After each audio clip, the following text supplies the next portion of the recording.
Hey everyone, welcome back to the channel. My name is Easton and I have been on a flight attendant content kick. If you're new to the channel, subscribe, stay a while. I am a flight attendant, so I am going through a lot of different flight attendant content, but I do talk about other things from time to time as well. Now, a little over a year ago, I went through my W-2s and I talked about how much a flight attendant makes in their first year. Keeping in mind, I'm talking about a flight attendant in mainline, not regional. Quick recap, if you haven't seen my other videos, mainline is like Delta, United, American, while regional are the smaller airlines, smaller planes. They usually have like 1 to 2 flight attendants on the plane. So if you're not familiar with that at all and you need a more in-depth review, please go check out my previous video. Now, I started my job as a flight attendant 6 years ago. 6 years ago. Blah.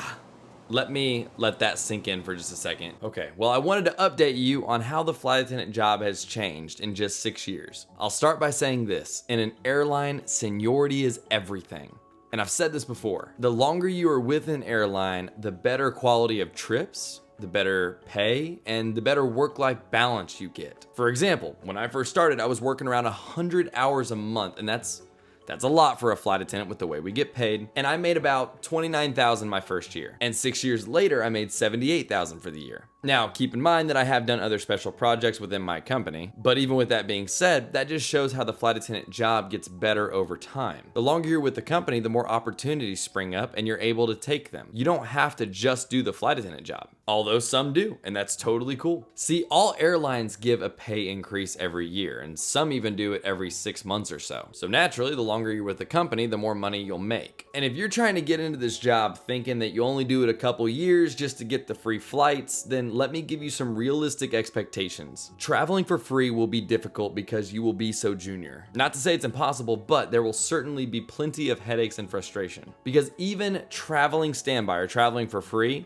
goes by seniority order. So the longer you're with the company, the more reliable your travel will be. Because if you jump into the flight attendant job and you're like, I'll only be here for 2 years, you will always be at the lowest end of the standby travel. And it's just gonna be difficult to get on the flights you want to get on. So your pay will be at the bottom of the scale, so pretty low, and the trips you do will be some of the most undesirable trips. See, this job was built to be a career, not just a side job to get some free flights. Now, you can do whatever you want, all right? I just want to make sure that reality is in your plans. This video is just to show you how the flight attendant job changes over time for the better. Now, along with pay and travel, another thing that will get better is your work-life balance. The longer you're with the company, the more senior you are, and the better trips you get each month. Not only better trips, but also fewer, because the longer you're with the company, the less you're required to work. And that means the more days you can hold off in a month. Most junior flight attendants work roughly 20 days a month, but the more senior you are, the more days you can hold off. And that's where the real power comes in, because on your off days, you can either absolutely do nothing and not work, or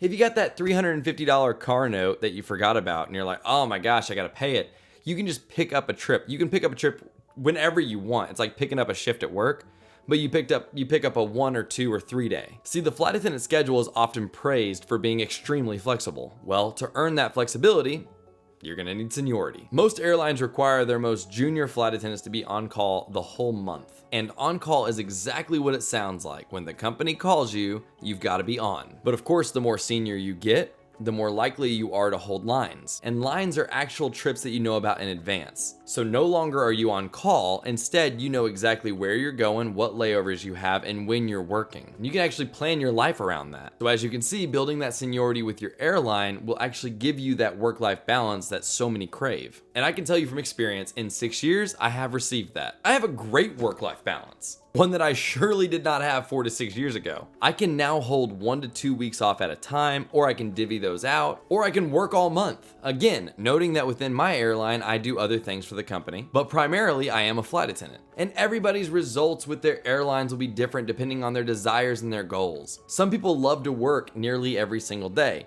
Some people want to work the bare minimum so they can pick up whenever they want. The flight attendant job is extremely versatile. You can do almost anything you want and make your schedule whatever you want it to be. But in order to do that, you gotta have seniority. So that's what this video is for. It's to give you my experience with the flight attendant job and how it gets better over time. But you have to stick with it. And I'll tell you, 2020 was a real scare.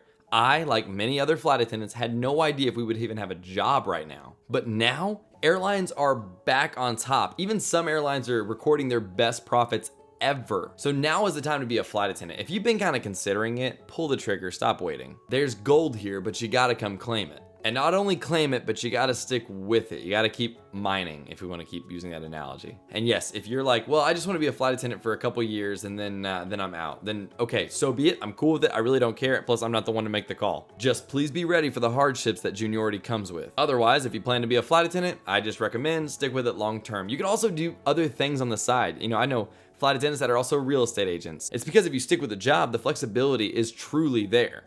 But your first couple years, not so much. Honestly, I can say the grass is actually greener on the other side of Seniority. It's true. And that's all for today. If you haven't already, make sure and subscribe. Give it a old thumbs up. That helps me out a lot. I'm trying to get to 1,000 subscribers by the end of the year, and I'm at 400, so I'm on the right track. But that is my goal. And then also, if you want other content, if you want me to dive deeper into the flight attendant role, whatever you want, let me know down in the comments, or you can message me on Instagram or any of the social medias. This video is actually because someone commented in one of my videos and asked for it. So if you ask for it, hey, I'm happy to deliver the content because I actually enjoy doing this stuff. Also, you can follow me on the socials and shop my Amazon storefront, all in the link in the description below. And I will talk to y'all next time. God be with you.